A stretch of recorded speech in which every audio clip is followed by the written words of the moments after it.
बिस्मिल्लाहिर्रहमानिर्रहीम। नाज़रीन, स्वीडन के कामयाब पाकिस्तानी, इस सीरीज़ में हम उन पाकिस्तानियों से आपकी मुलाकात करवाएंगे जिन्होंने इस मुल्क में आके मेहनत की और जद्दोजहद करके अपना एक अजीम मुकाम पैदा किया।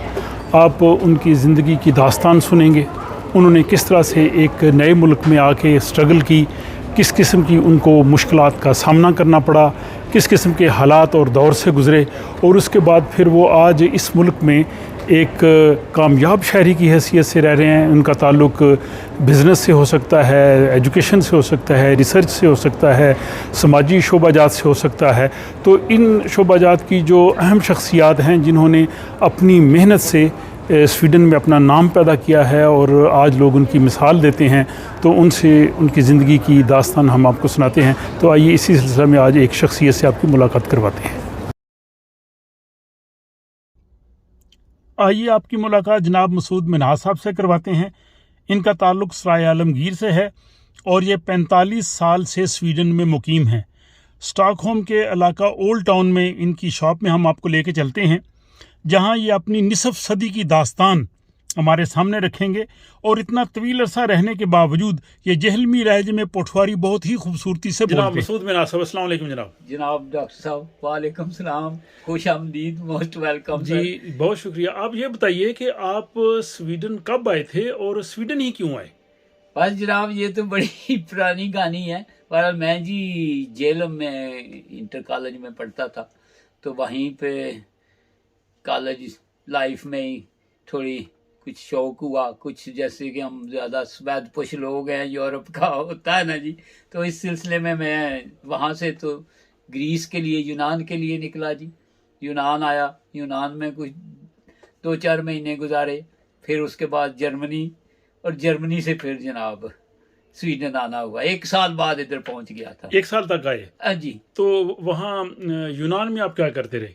यूनान बस जनाब आए, पहले तो आने के साथ ही शौक पूरा हो गया कि जाते हैं वापस जाके सही तरीके से पढ़ेंगे, वही अपना मुल्क ही अच्छा है।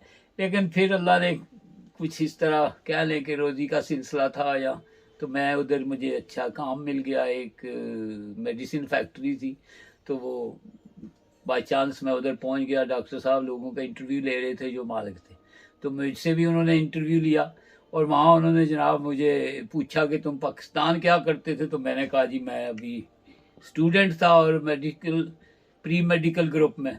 तो उन्होंने जनाब कागज़ निकाला और मुझसे 5 केमिस्ट्री के फार्मूले पूछे, और जब मुझे वो फार्मूले आ गए तो उन्होंने मुझे जनाब सबसे पहले काम दे दिया। जी जी। अच्छा, तो ऐसा सिलसिला। फिर इसके बाद जर्मनी आप वहीं मेडिसिन फैक्ट्री में ही काम करते रहे? उन्हीं की जो डॉक्टर साहब थे एथेंस में, उन्हीं की एक ब्रांच उन्होंने अपनी जर्मनी में भी खोली हुई थी। तो कुछ महीने बाद उन्होंने कहा कि यार तुम चाहो तो जर्मनी आ जाओ, मुझे उधर ज़रूरत है। तो फिर उन्होंने जनाब हमें जर्मनी भेज दिया। तो जब आप एफएससी में जेलम में कॉलेज में थे, तो कॉलेज में डॉक्टर स्नात भी आपके क्लास फेलो थे उनमें? बिल्कुल, मेरे बड़े प्यारे जिनका लेडी डायना के साथ भी ताल्लुक रहा है। जी बिल्कुल, जो दुनिया के मशहूर सर्जन डॉक्टर है। बिल्कुल जी बिल्कुल, मेरे जनाब क्लास फेलो हैं वो। खास करके हम बायोलॉजी इकट्ठी पढ़ते थे। जी जी। अच्छा, जी। तो जर्मनी से आप स्वीडन कैसे पहुंचे? जर्मनी सर तकरीबन, और क्यों आए? मतलब जर्मनी में आप खुश नहीं थे? जर्मनी में खुश ना खुश की कोई इतनी अजी समझ ही नहीं थी हमें। लेकिन ये है कि कुछ हालात ऐसे हुए कि जर्मनी में हम किसी वजह से जो वो काम में परमिट वगैरह मिलना था, पेपर वगैरह नहीं बने थे, तो हम जो सोचा कि अब ओवर स्टे हो जाएंगे तो क्यों ना एक चक्कर लगाएं स्कैंडिनेविया का, और फिर वापस जर्मनी आ जाएंगे तो नए 90 डेज मिल जाएंगे। तो उस सिलसिले में मैं जनाब स्वीडन आ गया। तो स्वीडन में उस वक़्त कुछ दोस्तों ने बताया था कि स्वीडन जो है वो उस वक़्त हर जवान, हर स्टूडेंट को समर के 4 महीने के दौरान 3 महीने काम करने की इजाज़त होती थी। और यहाँ स्वीडन वालों ने अपना एम्प्लॉयमेंट एक्सचेंज सिर्फ इसलिए बनाया हुआ था, यहाँ कोई भी यंग आदमी आके अपने आप को रजिस्टर कराए और वो काम ढूंढ के देते थे। तो मैंने कहा क्यों ना, स्वीडन आ गया, यहाँ उन्होंने बताया, तो मैंने कहा क्यों ना ट्राई की जाए, अच्छा लगता, मुल्क भी अच्छा लगा, समर के दिन थे। तो फिर मैं जनाब इधर मई मई 76 में आया था। 1976 में जी जी मई में आप स्टॉकहोम पहुंचे। स्टॉकहोम पहुंचा जी। पहले फिनलैंड गया था, जी। वहाँ 1-2 दिन ठहरा और वहाँ से विकिंग लाइन के शिप लेके जनाब थे इधर आ गया जी। जी अच्छा, स्वीडन आने से पहले आपने स्वीडन के बारे में कुछ सुन रखा था, जानते थे आप स्वीडन के बारे में, क्या आपकी जी। मालूमात थी? पर जी नाम सुन रखा था, वो भी इस तवसत से कह लें कि जब मैंने मैट्रिक किया तो उसके बाद होता है ना कि कौन से कॉलेज या टेक्निकल कहीं आदमी एडमिशन ले, तो हमारे डिस्ट्रिक्ट हेडक्वार्टर गुजरात में एक ना स्वीडिश पाकिस्तान इंस्टीट्यूट है, जी। तो उसका नाम प्रोस्पेक्ट मैंने देखी थी और एक गुजरते थे बस से तो पास, तो उसमें सुना हुआ था कि स्वीडन का है जी जी इस तरह नाम, इससे ज्यादा कोई इतनी स्वीडन से दिलचस्पी नहीं थी। तो यानी आप यूनान और जर्मनी से होके फिर स्वीडन आए और फिर आप यहीं के होके रह गए, तो यहाँ से आपने कहीं और जाने का नहीं सोचा था? जी पहले आने से पहले तो कोई इरादा नहीं था ऐसे कहीं रहने का, लेकिन ये कि यहाँ आए एक दोस्तों के दोस्त थे एक दो वो मिल गए, फिर यह कि यहाँ कह लें हम 20-25 लोग थे और ज्यादातर जो हम वही नौजवान एक उम्र के, तो उसमें यूं लगा कि जैसे आदमी कहीं हॉस्टल में रहता है ना, कॉलेज के दोस्त मिल गए हैं। आज आप स्वीडन में एक कामयाब पाकिस्तानी ताजिर हैं। यहाँ तक पहुँचने के लिए ज़ाहिर है आपने बहुत मेहनत की होगी, तो स्वीडन में आपको किस किस्म की मुश्किलात से गुजरना पड़ा, किस तरह से आपने मेहनत की, अपनी जो सारी जिदोजहद है उसको मुख्तसर लफ्ज़ों में आप कैसे बयान करना चाहेंगे?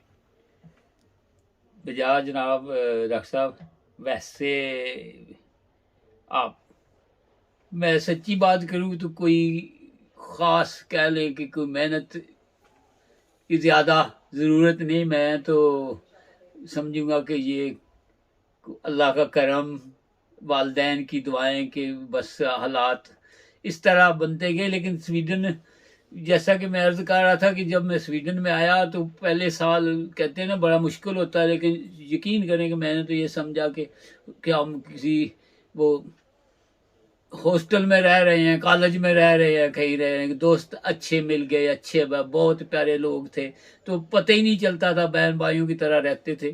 तो दूसरा ये है कि यहाँ के लोग भी बहुत अच्छे थे। मैं आपको एक वाकया सुनाऊं नए, तो जब नए आए तो आपको मैंने अर्ज किया ना कि उस वक्त यहाँ इन्होंने एक एम्प्लॉयमेंट एक्सचेंज बनाया था जिसमें इंटरनेशनल कोई बंदा भी कहीं से भी यंग आदमी आके तो जॉब्स ले सकता था, बल्कि वो ढूंढ के, तो मैंने उधर रजिस्टर कराया और कुछ दिनों बाद मेरा नंबर आ गया। तो जब मैं वो काउंटर पे गया उसके बाद, तो मुझे देख के वो कहता यार नंबर तो तुम्हारा है, जॉब तुम ले सकते हो, लेकिन मैं तुम्हें रिकमेंड नहीं करता। तो मैंने कहा क्यों? कहता ये किसी और को दे देते हैं, अगली जॉब तुम ले लेना। तो मैंने पूछा भी क्या जॉब है? कहता यार ये कोई बॉडी बिल्डर बंदे के लिए जॉब है, कोई डिगिंग, उन्होंने को गार्डन वगैरह में कुछ बनाना था। कहता मुझे नजर आ रहे हो तुम इतने ऐसे काम नहीं कर सकोगे, तो अगला काम तुम ले लेना, ये मैं किसी और को दे देता हूँ। तो ये कि अच्छे लोग हैं जी, अच्छी यादें हैं इस मुल्क की। तो उस वक्त जब आप 1976 में स्वीडन आए, जी जी, उस वक्त यहाँ पाकिस्तानी की कुल तादाद अंदाजन कितनी होगी? मेरा ख्याल है जी कोई 20-25 लोग होंगे, कुछ कह लें 5-10 लोग जो थे वो सीनियर थे, हम थे उम्र में भी बड़े थे, गाइडेंस उनकी थी। बाकी कुछ जो हम इकट्ठे हुए वो सारे एक ही एज के लड़के थे, तो रौनक रहती थी। अच्छा, उस दौर के स्वीडन में, जी जी, 1976 के स्वीडन में और 2021 के स्वीडन में क्या फ़र्क महसूस होता है आपको?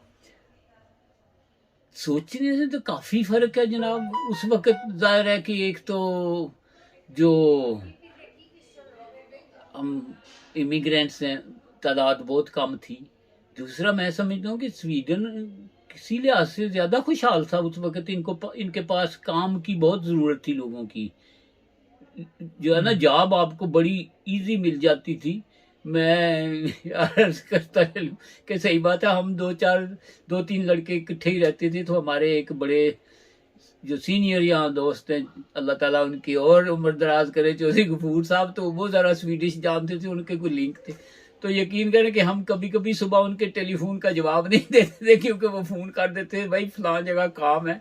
और कई दफ़ा ये होता था कि कहते थे टैक्सी ले जाओ और वहाँ चले जाओ, काम रुका हुआ है। तो अच्छा, ये है कि ये हालात थे। हाँ जी, हाँ जी, मेरा ख्याल है कि स्वीडिश लोग उस वक्त बिल्कुल खुशहाल थे और आबादी कम थी, काम काफ़ी थे जी, बिल्कुल। तो आपकी अहलिया का ताल्लुक भी जो है वो स्कैंडिनेविया से है। जी तो बिल्कुल। आप ज़ाहिर है यहाँ के स्कैंडिनेविया के कल्चर को, इन लोगों को, आम लोगों की निस्बत ज़्यादा बेहतर गहराई से जानते हैं। तो इन लोगों की कौन सी ऐसी खूबियाँ हैं जिनसे आप मुतासर हैं, और कौन सी ऐसी खामियाँ हैं जो आपके ख्याल में नहीं होनी चाहिए? खामियां तो चले कोई शायद मिल ही जाए, लेकिन खूबियां बहुत हैं इन लोगों में। मैं समझता हूँ कि ये बड़े अच्छे लोग हैं, हकीकत पसंद हैं, सच्ची बात करते हैं। फिर ये है कि इन लोगों में वो जो होता है ना हमारे जहन में है कि पैसे वाला आदमी जो है वो उसका कोई रुतबा बड़ा हो जाता है। ये लोग मैं समझता हूँ कि कुछ हर इंसान को बराबर हकूक देते हैं। काम गो हैं लेकिन काम की बात करते हैं, जी हाँ जी हाँ। लेकिन मैं अर्ज कर दूं कि सर जो अच्छा आदमी है हमारे माशरे में भी, जिनके अच्छे आदतें हैं वो अच्छे हैं, और यहाँ भी। लेकिन यहाँ मैं समझता हूँ कि मेजॉरिटी अच्छे लोग हैं। ख़ास करके हम इमिग्रेंट्स के लिए इन्होंने अपने खुले दिल से हमारा इस्तकबाल किया। हमें कभी महसूस नहीं होने दिया जी कि हम किसी वजह से इनसे कम हैं। बिल्कुल बिल्कुल। जो लोग हाल ही में स्वीडन में आए हैं, जिनको ज़्यादा अरसा नहीं हुआ, या जो स्वीडन आना चाह रहे हैं मुस्तकबिल में, आप उनको क्या मशवरा देंगे कि वो किन चीज़ों का ख़ास ख्याल रखें, और किस तरह से वो अपने यहाँ पे कामयाब एक ज़िंदगी बसर करने के लिए कौन कौन सी चीज़ों को वो मद्देनज़र रखें, किस तरह से उनको मनसूबाबंदी करनी चाहिए? जी बाजार डॉक्टर साहब, वैसे तो जाहिर है वहाँ से आना वो तो बेहतर कर सकते हैं आज के हालात के मुताबिक। लेकिन मैं समझता हूँ कि जो दोस्त आ गए हैं, जो आ रहे हैं, मेरा तो ये मशवरा है कि जो जनाब हमें पाकिस्तान में भी जो हमें बुनियादी अखलाकियात सिखाई जाती हैं, हमारा वो कह लें कि एक तो ये मैं कहूँगा कि अपने इखलाक को बुलंद रखें। इंसान सब बराबर हैं, किसी को भी मिलें, कहीं भी आए, अपना वो जो हमारा इखलाक है उस पर जो इस्लाम ने सिखाया है, जो हमारे बुजुर्ग सिखाते हैं, कि ये ना समझे कि यहाँ हम आ गए, यहाँ कोई नहीं देख रहा, तो आदमी अपनी खुदी या अपना जो इज्जत नफ्स है उसको कभी ना गिराए। पैसे होने ना होने अलग बात है, लेकिन ऐसी कोई, लेकिन यह है कि आप अपने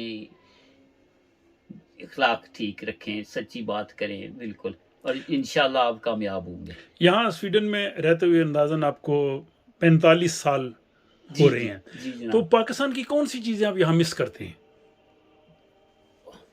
दरअसल पाकिस्तान की बड़ी चीज़ें मिस करते थे ज़्यादा, आजकल तो चलो अब उम्र हो गई है, लेकिन मैं पाकिस्तान को मिस करता था। ज़ाहिर है पहले अपने वालिदैन, अपनी फैमिली।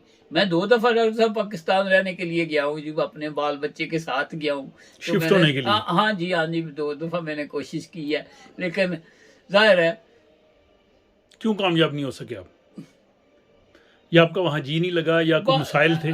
जी हाँ, यही समझ लें कि आदमी बगैर हमारे शऊर में आए बगैर ही ये होता है कि हम चेंज तो हो जाते हैं ना यहाँ रह के, उसका असर होता है। जब हम छोड़ के फिर जाते हैं तो लगता है हाँ यार ये भी अच्छा था।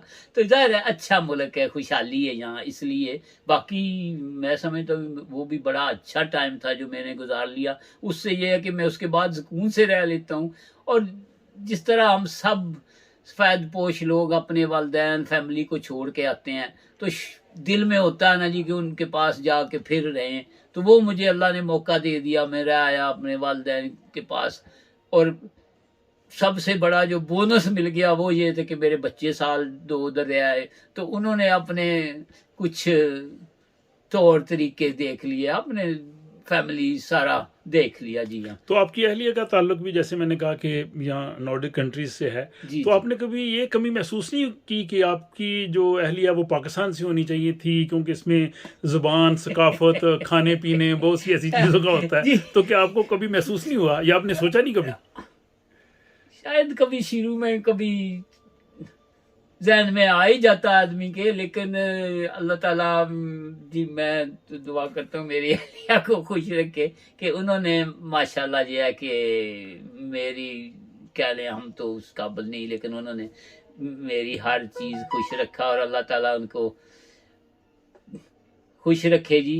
वो पहले उन्होंने इस्लाम कबूल किया, फिर हमारी शादी हुई, फिर हम पाकिस्तान जाके गांव में भी रहते रहे सारे रिश्तेदार, तो वो अल्हम्दुलिल्लाह जी मैं समझता हूँ कि वो यानी वो उर्दू पंजाबी समझती हैं वो, बिल्कुल गुजारा करती है जी जी जी बिल्कुल जी बिल्कुल। तो आखिर में जनाब बाकी उनके यहाँ भी मेल जोल हमारा क्योंकि पाकिस्तानी फैमिलियों के साथ ही है, तो समझेंगे बिल्कुल उसी तरह ही जी। तो आखिर में जनाब मसूद मिनाज साहब, कोई आप देखने वालों को कोई पैगाम देना चाहें, कोई ऐसी बात कहना चाहें जो रह गई है, तो वो आप ज़रूर बताइए।